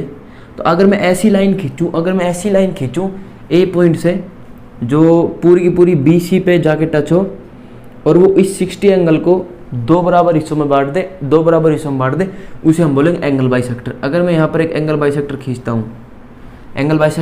हूँ, तो जहाँ पर वो BC में टच हो रही है, सबसे पहली मतलब कन्फ्यूजन नहीं होना है, ये जो पॉइंट है ये मिड पॉइंट नहीं है, मिड पॉइंट नहीं है ये BC का मिड पॉइंट और कहीं पर है, यहाँ पर नहीं है, यहाँ पर हो सकता है। लेकिन जो एंगल बाइसेक्टर मैंने आपको ड्रॉ किया है, इसे हम बोलते हैं एंगल बाइसेक्टर। ये जब सामने वाली साइड पर जाके टच होती है तो मिड पॉइंट पर टच नहीं होती है, ये ध्यान रखना है वरना कंफ्यूज रहोगे। मिड पॉइंट पर टच नहीं होती है, मीडियन टच होती है मिड पॉइंट पर, क्योंकि देखो एक मतलब याद करने का तरीका, मीडियन M से स्टार्ट हो रहा है, मिड पॉइंट भी M से स्टार्ट हो रहा है, तो मीडियन मिड पॉइंट पर जाके टच होती है, एंगल बाइसेक्टर मिड पॉइंट में टच नहीं होता। अब जो नाम है एंगल बाइसेक्टर, उससे हमें समझ में आ रहा है एंगल बाइसेक्टर यानी एंगल को तोड़ता है 2 इक्वल हिस्सों में। तो जब यहाँ पे 60 डिग्री था और हमने एंगल बाइसेक्टर खींचा तो उसने क्या किया, इसको भी 30 डिग्री में डिवाइड कर दिया और इसको भी 30 डिग्री में, यानी दो एंगल बनाए और दोनों, ये एंगल भी 30 डिग्री का और ये भी 30 डिग्री का, यानी इसने 60 डिग्री को दो इक्वल हिस्सों में बांट दिया, जिससे इसका नाम पड़ता है एंगल बाइसेक्टर। एंगल बाइसेक्टर सामने वाली लाइन पर जहाँ पर जाके मिलता है उसको उसके मिड पॉइंट पर नहीं मिलता है, कहीं और मिलेगा, मिड पॉइंट पर नहीं मिलेगा। ऐसे ही अगर मैं बी से एक एंगल बाइसेक्टर खींच देता हूँ और मैं सी से एक एंगल बाइसेक्टर खींच देता हूँ, ओके, जहाँ पर ये तीनों एंगल बाइसेक्टर मिलेंगे, जहाँ पर ये तीनों एंगल बाइसेक्टर मिलेंगे उस पॉइंट को हम बोलते हैं इन सेंटर, उस पॉइंट को हम बोलेंगे इन सेंटर। तो उम्मीद है दोस्तों आपको चीज़ें समझ में आ रही होंगी। इन सेंटर क्या होता है आपको बहुत अच्छे से समझ में आ रहा होगा। और जो मैंने थोड़ी देर पहले आपको बताया था कि अपना मीडियन क्या होता है और मीडियन जहाँ पे टच होती है वहाँ बनता है अपना सेंट्रोइड, काफ़ी अच्छे से समझ में आया होगा। और इन सेंटर भी आपको काफ़ी अच्छे से समझ में आया होगा। जहाँ पर एंगल बाइसेक्टर मिलते हैं उस पॉइंट को बोलते हैं इन सेंटर। अब हमें निकालने इन सेंटर के वर्टेक्स, तो फिर से हम यहाँ पर एक ट्राइंगल ड्रॉ करेंगे जिसके हमारे पॉइंट हो गए 3, जैसा कि एज ऑलवेज ए, बी और सी। ए के हमें वर्टेक्स दिए x1, y1, बी के हमें वर्टेक्स दिए x2, y2, सी के हमें वर्टेक्स दिए x3, y3। हमें ये वाली साइड दी स्मॉल ए, हमें ये वाली साइड दिए स्मॉल सी और हमें ये वाली साइड दिए स्मॉल बी। अब हमें वर्टेक्स निकालना है। सपोज करो हमारा इन सेंटर है यहाँ पर, ये हमारा इन सेंटर है। अब हमें निकाले इसके वर्टेक्स, तो इसका भी मैं आपको डायरेक्ट फॉर्मूला बता रहा हूँ और याद कैसे करना है वो भी मैं आपको बताऊंगा कि फॉर्मूला कैसे याद रखना है आपको, बहुत ही आसान शब्दों में बताऊंगा। अब हमें फॉर्मूला निकालना है, तो ये हमारा फॉर्मूले का आ गया कॉलम, यहाँ से लेके यहाँ तक, ये लगा दी हमने कोमा, ओके। अब हमें क्या करना है, सबसे पहले अगर हम वर्टेक्स में, मैंने आपको बताया था जनरली एक्स एक्सिस पर क्या पोजीशन है और वाई एक्सिस पर क्या पोजीशन है उस पॉइंट की, उसे हम वर्टेक्स और कोऑर्डिनेट्स बोलते हैं। तो वर्टेक्स में सबसे हम पहले पता लगाते हैं एक्स एक्सिस पर क्या वैल्यू है, इस एन सेंटर की क्या पोजीशन है। तो हम क्या करेंगे, हम सबसे पहले देखते हैं एक्स एक्सिस पर। तो यहाँ पे हमने लिया x1 किस पॉइंट पर, ए पर, तो इसके सामने जो साइड है स्मॉल है, तो हम क्या करेंगे स्मॉल ए को इंटू कर देंगे x1 के साथ, प्लस में एक्स एक्सिस पर पोजीशन देख रहे हैं तो फिर हम लेंगे बी वाले का फिर से x, यानी यहाँ पर x2 और x2 के सामने कौन सी साइड है b, तो हम यहाँ पर लिख देंगे b x2 प्लस में। अब बचा हमारा c का x3, c के x3 के सामने कौन सी साइड है स्मॉल c, तो यहाँ पर हम लिख देंगे c x3। अब अपॉन में हम क्या करेंगे a plus B plus C, a plus B plus C. तो ये हमारी x की वैल्यू आई। y की वैल्यू निकालनी है, ऐसे ही करेंगे। अगर हम y एक्सिस पोजीशन देख रहे हैं तो a पॉइंट की y एक्सिस पर y1 है, y1 के सामने वाली साइड a, तो यहाँ पर लिख देंगे हम a y1 प्लस में b पॉइंट की y एक्सिस पर क्या पोजीशन है y2 के सामने स्मॉल b साइड है तो b y2 प्लस में पॉइंट c की y एक्सिस पर y3 पोजीशन है और इसके सामने है हमारी साइड स्मॉल c, तो हम यहाँ पे लिख देंगे स्मॉल c इंटू में y3 अपॉन में a प्लस b प्लस में c। तो ये जो फॉर्मूला आपके सामने आया है ये है वर्टेक्स किसी भी इन सेंटर के निकालने का फॉर्मूला। काफ़ी इंपॉर्टेंट फॉर्मूला है दोस्तों, ये काफ़ी इंपॉर्टेंट फॉर्मूला है। उम्मीद है आप नोट्स साथ में बना रहे होंगे। नोट्स बनाओ, चाहे डिजिटल बनाओ यानी स्क्रीनशॉट लेके बनाओ, या अपने एप्पल का भाई कोई अमीर लौंडा है या फिर कोई लड़की है एप्पल का भाई सब उसके पास टैबलेट है आईपैड है तो उस पर भी बना सकता है, ऐसा नहीं लिख के बनाओ। कुल मिला के याद रहना चाहिए। तो मैंने आपको याद रखने का तरीका बताया कि अगर हमें x की वैल्यू निकालना है तो हमने देखना है a पॉइंट है उसकी x एक्सिस पर पोजीशन x1 सामने वाली साइड a, तो ax1 ऐसी b के ऊपर bx1 और c पॉइंट पे cx3 बटे में a plus B plus C. y की पोजीशन निकाल ले तो ay1 plus by2 plus cy3 अपन a plus B plus C. हमेशा ये ध्यान रखना है x की निकाल रहे तो x को मल्टीप्लाई करने सामने वाली साइड से, यहाँ पे जैसे x को मल्टीप्लाई किया सामने वाली साइड से और x को मल्टीप्लाई किया सामने वाली साइड से। y की निकाल रहे हैं तो y को भी सामने वाली साइड से मल्टीप्लाई किया, y को भी सामने वाली साइड से और y को भी सामने वाली साइड से। अब पेपर में आपको a की जगह कुछ भी मिल सकता है, b की जगह कुछ ही मिल सकता है और c की जगह कुछ भी मिल सकता है। ये मैंने आपको एक फॉर्मेट बताया जो आपको याद रखना है और इस फॉर्मेट से आप क्वेश्चन काफ़ी आसानी से सॉल्व कर लोगे। उम्मीद आपको अच्छा समझ में आ रहा होगा। अब मैं इसको एक्सप्लेन करने बैठता ये फॉर्मूला कैसे आया। तो 15 मिनट लग जाती कम से कम इसको ही समझाने में, जो कि वेस्ट ऑफ द टाइम है। वेस्ट ऑफ द टाइम, आपको पीएचडी नहीं करनी है। तो हमारा जो अगला कंसेप्ट है, एक बार स्क्रीनशॉट ले लो यार आप, 3 सेकंड का टाइम है, जल्दी से स्क्रीनशॉट ले लीजिए। उसके बाद हम प्रोसीड करेंगे हमारे नेक्स्ट कॉन्सेप्ट के ऊपर, जो कि काफ़ी इम्पोर्टेंट होने वाला है। उसका नाम है भैया स्लोप। स्लोप स्लोप को देखते बच्चों को क्या लगता है? डर। और उस डर को मैं क्या करने वाला हूँ? भगाने वाला हूँ। कब तक? परमानेंटली। क्या गारंटी है? फुल गारंटी, 101% गारंटी है। एक बार आपने मुझसे स्लोप पढ़ लिया ना तो कोई क्वेश्चन नहीं रुकेगा आपका। लेकिन शर्त यह है, चैनल को सब्सक्राइब करो, बेल आइकन को दबाओ, क्योंकि फ़िलहाल मैं आपको पढ़ा रहा हूँ केवल कंसेप्ट से कुछ नहीं होता है। इसके बाद कोऑर्डिनेट ज्योमेट्री के ऊपर मैं उन क्वेश्चंस की प्रैक्टिस करवाऊंगा जो एग्ज़ाम में सबसे ज़्यादा पूछे जाते हैं, जिससे भैया हमारे भाइयों बहनों को जल्द से जल्द नौकरी मिले, जल्द से जल्द नौकरी मिले। अब हमारा जो अगला कंसेप्ट है, कंसेप्ट नंबर 8, उसका नाम है स्लोप। अब स्लोप होता क्या है? सबसे पहला मन में सवाल आता है, भैया स्लोप होता क्या है? तो मैं आपको बता देता हूँ। अगर मैं यहाँ पर ड्रॉ करता हूँ एक graph, negative x axis, positive x axis, positive y axis, negative y axis. अगर मैं एक लाइन ड्रॉ करता हूँ ऐसे, अगर मैं लाइन ड्रॉ करता हूँ ऐसे, तो कोई भी ऐसी लाइन जो एक्स एक्सिस पर झुक रही है। अब हमने देखा ये लाइन एक्स एक्सिस को काट रही है और एक्स एक्सिस पर झुक भी रही है, तो ये स्लोप बना रही है। और इसका स्लोप हम कैसे लेंगे? कुछ बच्चे कहेंगे सर हम इसका स्लोप ऐसे लेंगे, ऐसे, यानी यहाँ से लेके यहाँ तक। कुछ बच्चे कहेंगे हम इसका स्लोप यहाँ से लेके यहाँ तक लेंगे। तो ये दोनों तो एक ही बात है, लेकिन बिल्कुल भी गलत। ऐसे स्लोप नहीं लेना है, ऐसे स्लोप नहीं लेना है। हमें इसका स्लोप लेना है एंटी क्लॉकवाइज। एंटी क्लॉकवाइज मतलब हमारी घड़ी कैसे घूमती है? क्लॉकवाइज। घड़ी जिस डायरेक्शन में घूमती है उसकी उल्टी डायरेक्शन में हमें घुमाना है, उसकी उल्टी डायरेक्शन में हमें घुमाना है। यानी इस पॉइंट से लेकर और यहाँ तक, ऐसे जहाँ तक लाइन है, ये एंगल थीटा है। और यही हमारा क्या स्लोप है, यही हमारा क्या स्लोप है। तो उम्मीद आपको समझ में आ रहा होगा। मतलब एक्स एक्सिस पर कोई भी अगर लाइन झुकाव कर रही है, झुक रही है, और उसका हम एंगल लेंगे एंटी क्लॉकवाइज डायरेक्शन में, जो कि हमारा स्लोप कहलाएगा।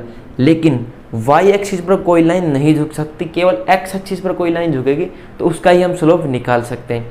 अब स्लोप को हम रिप्रेजेंट किससे करते हैं? हम स्लोप को रिप्रेजेंट करते हैं स्मॉल एम से। ये हमेशा ध्यान रखना है, हम स्लोप को रिप्रेजेंट करेंगे स्मॉल एम से।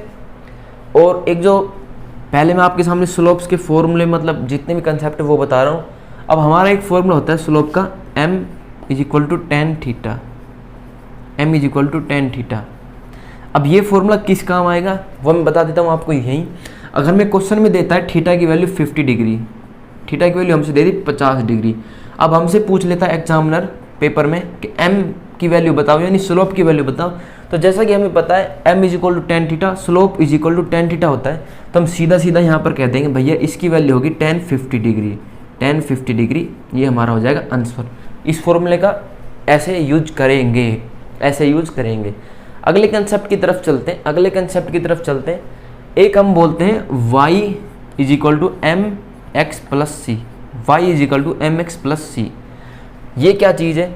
जिसमें m हो गया अपना स्लोप, y हमारा हो गया इंटरसेप्ट। ये इनके नाम है जो कि आपको याद रखने पड़ेंगे। अब इंटरसेप्ट क्या होता है? अगर मैं यहाँ पर एक ग्राफ बना लेता हूँ और कोई लाइन है वो ऐसे गई, बिल्कुल वो लाइन ऐसे गई, उसने पॉजिटिव वाई एक्सिस को काटा और पॉजिटिव एक्स एक्सिस को भी काटा। और इस लाइन की जो इक्वेशन है वो है y = mx + c। क्योंकि ऐसी लाइन जो एक्स एक्सिस को भी काट रही है और वाई एक्सिस को काट रही है, उसके लिए जो इक्वेशन बनती है वो यही बनती है y = mx + c, जहाँ पर हमारा x होगा ये पॉइंट, y होगा हमारा ये पॉइंट। इक्वेशन होगी हमारी इस लाइन की y = mx + c, स्लोप होगा हमारा ये, और c इंटरसेप्ट क्या होगा ये सबसे बड़ी बात है। चलो वो c में बताता हूँ आपको क्या होगा। वो c हमारा होगा यहाँ से लेकर यहाँ तक, इसको हम कहेंगे c। यानी ये जो लाइन है ये है हमारा इंटरसेप्ट, यहाँ से लेके ओरिजिन तक, यहाँ से लेके जहाँ पर y पॉइंट कट कर रहा है यहाँ से लेके ओरिजिन तक हमारा कहलाएगा इंटरसेप्ट, जिसको हम बोलेंगे c। उम्मीद है आपको समझ में आ रहा होगा, और ये छोटी छोटी बातें जानना बहुत ज़रूरी होता है। अगर आपको छोटी छोटी बातें नहीं पता होगा तो क्वेश्चन पेपर में नहीं होगा, क्वेश्चन पेपर में नहीं होगा। तो हमारा जो दूसरा फॉर्मूला निकल के आया है वो है ये y = mx + c, और पहला था m = tan थीटा। दोनों फॉर्मूले आपको समझ में आ गए होंगे। अब हमारा जो थर्ड फॉर्मूला है, एक बार इनको नोट कर लो, कर लिया होगा ऐसी उम्मीद है मुझे। अब हम थर्ड फॉर्मूले की तरफ, इनको मैं लिख दूंगा एक बार एक साथ, लास्ट में लिखूंगा एक साथ। अब हमारे थर्ड फॉर्मूले की तरफ बढ़ते हैं स्लोप का, थर्ड फॉर्मूले की तरफ बढ़ते हैं स्लोप का। अब सबसे ज़्यादा क्वेश्चन स्लोप्स पे ही आते हैं, और इक्वेशन पूछेगा, कैसे इक्वेशन बनाते हैं सब बताया जाएगा, यहाँ पर सब बताया जाएगा। जो इक्वेशन हम किसी भी लाइन की बनाते हैं वो स्लोप के बेसिस पर ही होती है। तो हमारा जो थर्ड फॉर्मूला है स्लोप का वो है कुछ इस प्रकार। अगर हमें 2 पॉइंट दे दें, एक पॉइंट ये और एक पॉइंट ये, इसका नाम है ए और इसका नाम है बी, दोनों को ड्रॉ कर दिया स्ट्रेट लाइन से। ए के वर्टेक्स दे दिए x1, y1, बी के वर्टेक्स दे दिए x2, y2। अब हमसे क्वेश्चन में पूछा जाता है कि भैया ये जो लाइन है ए बी जो लाइन है इसका हमें बताओ स्लोप, इसका हमें क्या बताओ स्लोप। तो इसका भैया एक स्पेसिफिक फॉर्मूला है, इसका भैया एक स्पेसिफिक फॉर्मूला है जो कि कुछ इस प्रकार है। स्लोप को हम रिप्रेजेंट कर से m से, और m = y2 - y1 बटे में x2 - x1, x2 - x1। तो ये जो फॉर्मूला हमारा निकल के आया है, ये जो फॉर्मूला हमारा निकल के आया है काफ़ी इंपॉर्टेंट फॉर्मूला है। आप इस फॉर्मूले की मदद से किसी भी लाइन का स्लोप निकाल सकते हैं। अगर आपको x1 और y1 की वैल्यू दे रखी है, x2 और y2 की वैल्यू दे रखी है, तो इस फॉर्मूले की मदद से आप इस लाइन का स्लोप निकाल सकते हैं, गारंटी की बात है। तो इस फॉर्मूले को भी नोट डाउन कर लीजिए, काफ़ी इंपॉर्टेंट होने वाला है आपका ये फॉर्मूला, जो कि हमारा तीसरा फॉर्मूला है स्लोप का। एक काम करता हूँ, मैं यहाँ पर लिख देता हूँ स्लोप के फॉर्मूले। सबसे पहला हमारा जो स्लोप का फॉर्मूला था वो था m = tan थीटा। दूसरा जो हमारा स्लोप का फॉर्मूला था y = mx + c। तीसरा जो हमारा स्लोप से संबंधित फॉर्मूला निकल के आया m = x2 - x, sorry boy, गलती होगी भैया, गलती हुई है। यहाँ पे आएगा y2 - y1 बटे में x2 - x1। तो हम स्लोप इस फॉर्मूले से भी निकाल सकते हैं, हम स्लोप इस फॉर्मूले से भी निकाल सकते हैं। अगर हम y की वैल्यू पता है, x की वैल्यू पता है, c की वैल्यू पता है, और हम स्लोप इस वैल्यू से फॉर्मूले से भी निकाल सकते हैं अगर हमें x1 y1 और x2 y2 की वैल्यू पता है। ये फॉर्मूले हम कहाँ पे यूज लेने, वो तो हमें क्वेश्चन पढ़ के ही पता चलेगा कहाँ पर हम यूज ले सकते हैं इन फॉर्मूलाज को। अब हमारा जो अगला कंसेप्ट होने वाला है, अगला कंसेप्ट होने वाला है स्लोप के ऊपर, वो मैं आपको बता देता हूँ, अगला कंसेप्ट है उसका मैं फॉर्मूला आपको पहले बताता हूँ। फॉर्मूला कुछ इस प्रकार है, y - y1 = m ब्रैकेट में x - x1, ठीक है। अब ये फॉर्मूला इक्वेशन का है, हालांकि इसमें स्लोप आ रहा है, लेकिन हम इसे मेनली स्लोप का फॉर्मूला नहीं बोल सकते। ये फॉर्मूला कब यूज आएगा, ये फॉर्मूला कब यूज आएगा, अगर हमें किसी लाइन की इक्वेशन निकालनी हो,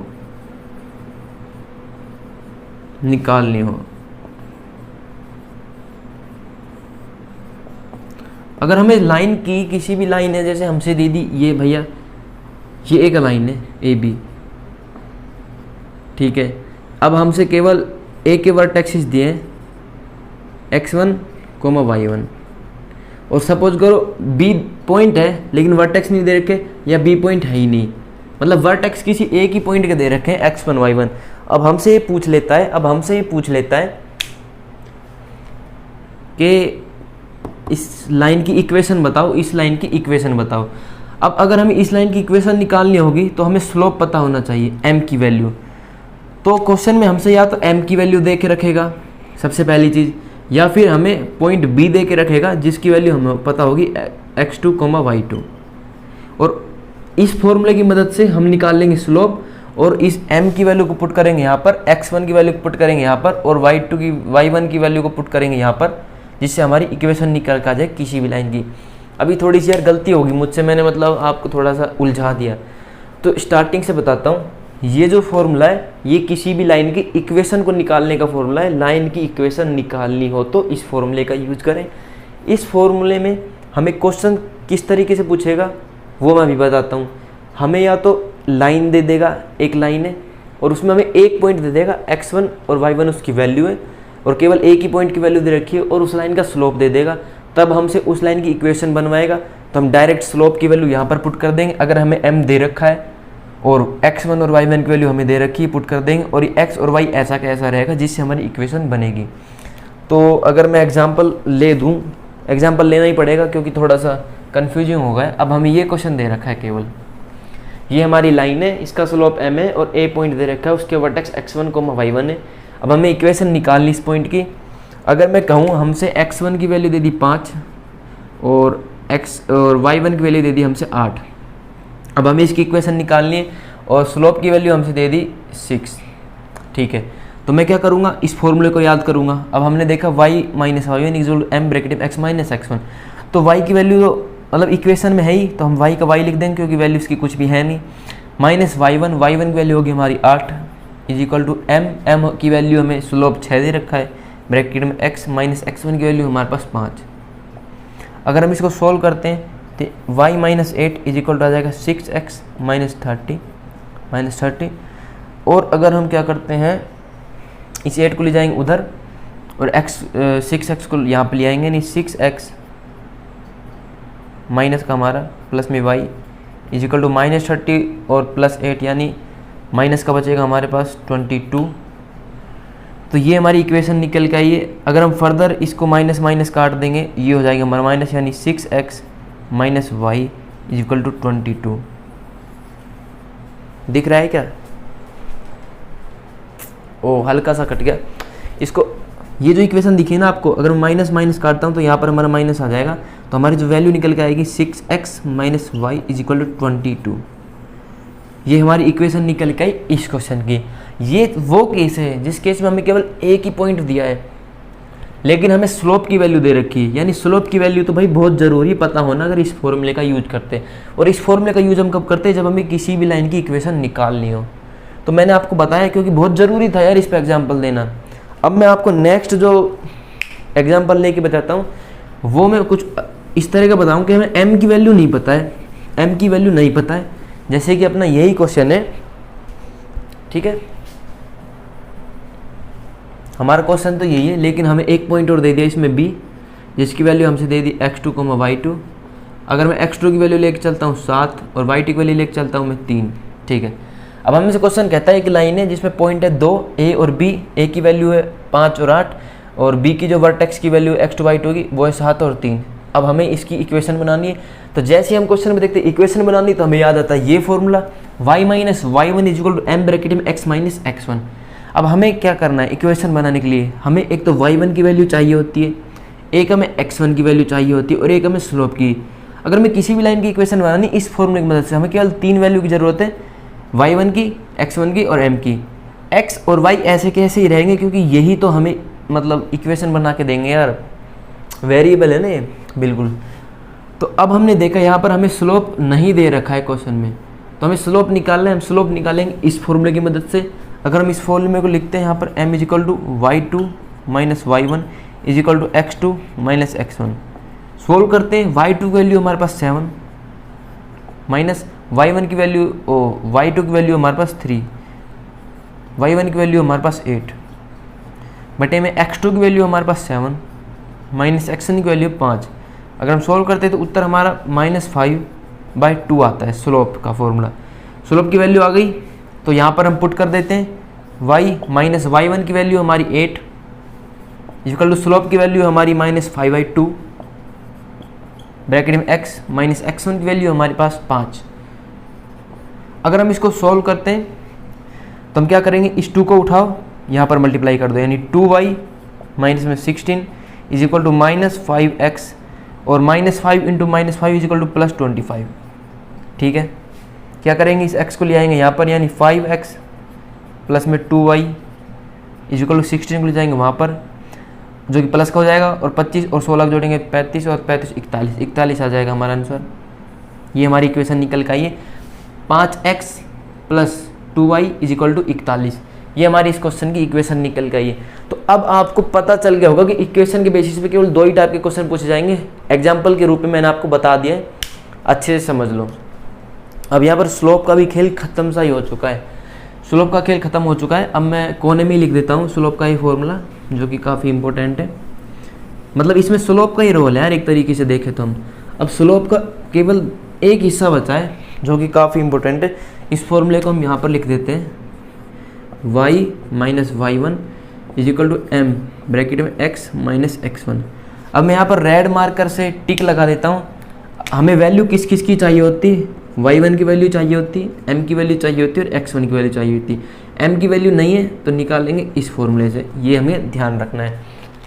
अब हमारा जो स्लोप का मेन हिस्सा है, मतलब मेन हिस्सा क्या, इम्पोर्टेंट हिस्सा है वो मैं आपको बता रहा हूँ। उसकी मदद से भी हम स्लोप की वैल्यू निकाल सकते हैं। अगर मैं ग्राफ बनाता हूँ सबसे पहले। यहाँ पर हमें ये एक लाइन और ये एक लाइन दी है क्वेश्चन में, अपने +x यार बार बार मत लिखवाया करो, इतने तो समझदार हो यार आप, देख लिया करो अपने आप। हमें 2 लाइन दिए, दोनों लाइनें पैरेलल आपस में, ये अपना पैरेलल का साइन होता है। अगर कोई भी 2 लाइनें पैरेलल हैं, दोनों पे ये साइन लगाया जाता है। ये दोनों लाइनें अपनी पैरेलल हैं। पैरेलल का मतलब क्या होता है? इन दोनों के बीच में एंगल अगर हम लाइन वगैरह खींचते हैं तो 0 डिग्री आता है और नॉर्मली 180 डिग्री। तो हमारी पैरेलल लाइन हो गई। अब इन दोनों के बीच स्लोप क्या है? अगर इसका स्लोप और इसका स्लोप, अगर इसका स्लोप मैं बोलूँ m1 और इसका स्लोप मैं बोलूँ m2, तो m1 = m2 = tan थीटा। यानी कोई भी अगर दो लाइन आपस में पैरेलल है तो उन दोनों का स्लोप क्या होगा? बराबर। यानी m1 = m2 ऑलवेज, हमेशा। अगर कोई भी 2 लाइनें पैरेलल है तो उन दोनों लाइनों का स्लोप हमेशा बराबर होगा, हमेशा। ये बात भाई साहब अपने दिमाग में घूस लो। अगर 2 लाइनें पैरेलल आपस में तो दोनों का स्लोप होगा बराबर। इससे मिलेगी काफ़ी मदद हमको क्वेश्चन करने में। अगर हमें एक लाइन दे रखी है जिसका हमें स्लोप दे रखा है, एक दूसरी लाइन दे रखी है जिसका हमें स्लोप नहीं दे रखा, और अगर उसका स्लोप पूछता है लेकिन क्वेश्चन में बोलता है दोनों लाइनें पैरेलल है आपस में, यानी जो स्लोप इस लाइन का होगा वही स्लोप इस लाइन का होगा। अगर मैं एग्जांपल लेके बताता हूँ आपको, एक बार नोट करते रहोगे, साथ साथ मिटा रहा हूँ मैं इसको। अब मैं अगर आपको इसके ऊपर एग्जांपल लेके बताऊँ, ये अपनी 2 लाइन दे रखी थी, इसकी जो स्लोप की वैल्यू हमें दे दी 6/7, दोनों का एंगल दे दिया हमें 60 डिग्री। यानी क्वेश्चन में हमें m2 की वैल्यू दे दी और m1 की वैल्यू क्या पूछी हमसे? क्वेश्चन में पूछी है। यानी क्वेश्चन ये है, 2 लाइनें आपस में पैरेलल है, दोनों का जो एंगल है स्लोप का वो है 60 डिग्री। इस वाली लाइन का जो स्लोप है वो है m2 = 6/7, उसकी वैल्यू 6/7। तो हमसे इस वाली लाइन का स्लोप पूछता है और कहता है दोनों लाइनें पैरेलल है आपस में। तो जैसा कि हमने पढ़ा, अगर 2 लाइनें पैरेलल हैं तो दोनों का स्लोप बराबर होगा, यानी m1 की वैल्यू होगी वो भी 6/7 ही होगी। उम्मीद है आपको समझ में आ चुका होगा। तो यहाँ पर हम लिख देते हैं, अगर कोई भी 2 लाइनें आपस में पैरेलल हैं, 2 लाइनें अगर आपस में पैरेलल हैं तो m1 ऑलवेज = m2, यानी दोनों का स्लोप बराबर होगा, जो कि जर्नली क्या होता है हमारा tan थीटा, जैसा कि हमने यहाँ पर लिखा था। तो ये तो था स्लोप का इम्पोर्टेंट सा पार्ट, जो कि काफ़ी इम्पोर्टेंट है। एक लास्ट पार्ट है, अब इसके बाद स्लोप ख़त्म और वीडियो भी ख़त्म। बस 5 मिनट की देरी, 5 मिनट भी नहीं लूँगा मैं आपकी। अगर मैं कहूँ एक हमारी लाइन है, ये स्ट्रेट लाइन है, थोड़ी सी तिरछी होगी, कोई दिक्कत नहीं है, और एक हमारी लाइन है ये, जिसका नाम हमने C और D दिया है। अब मैं बोलता हूँ कि ये दोनों लाइनें आपस में 90 डिग्री बना रही हैं, यानी परपेंडिकुलर है आपस में। ये हमारा परपेंडिकुलर का साइन होता है, हमेशा याद रखना। ये हमारे 90 डिग्री बना रही है, यानी परपेंडिकुलर है। इस वाली लाइन का हमसे स्लोप दे दिया m1 और इस वाली लाइन का स्लोप हमसे दे दिया m2। तो हमें क्या ध्यान रखना है, अगर कोई 2 लाइन आपस में परपेंडिकुलर है तो जो दोनों के स्लोप का गुणा होगा, दोनों के स्लोप का मल्टीप्लिकेशन होगा, उसका जो आंसर होगा हमेशा -1 होगा। यानी m1 × m2 इज ऑलवेज = -1। अगर हम इस वाली लाइन के स्लोप को और इस वाली लाइन के स्लोप को गुना करेंगे, मल्टीप्लाई करेंगे, तो आंसर हमेशा -1 आएगा। और इसको हमेशा याद रखना, ये बहुत ज़्यादा काम आता है क्वेश्चन में, बहुत ज़्यादा। लेकिन शर्त ये है दोनों लाइन आपस में होनी चाहिए परपेंडिकुलर।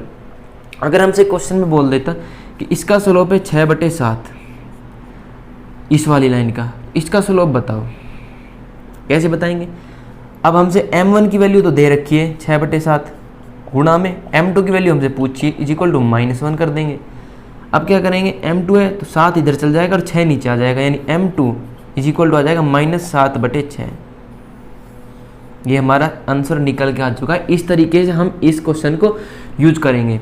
अब एक तरह का और क्वेश्चन पूछा जाता है, मतलब इसकी स्लोप हमसे दे दी, इसकी स्लोप हमसे नहीं दी, ए बी लाइन की स्लोप नहीं दी और सी डी की हमसे स्लोप दे दी, दोनों आपस में परपेंडिकुलर है। सी डी की स्लोप हमें पता है 6/7, ए बी की स्लोप हमें नहीं पता, और ए बी का जो ए पॉइंट है इसकी हमें वर्टेक्स दे दी x1 और y1।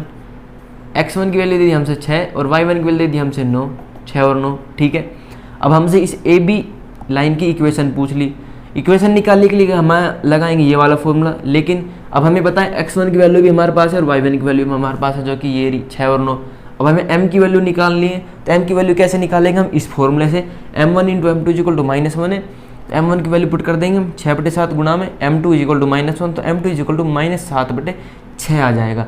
और जो हमारे पास m2 की वैल्यू आई -7/6, इसको हम पुट कर देंगे इस फॉर्मूले, और y1 की और x1 की वैल्यू पता ही और m1 की वैल्यू हमने निकाल ली, तो हमारी इस लाइन की ए बी की इक्वेशन बन जाएगी।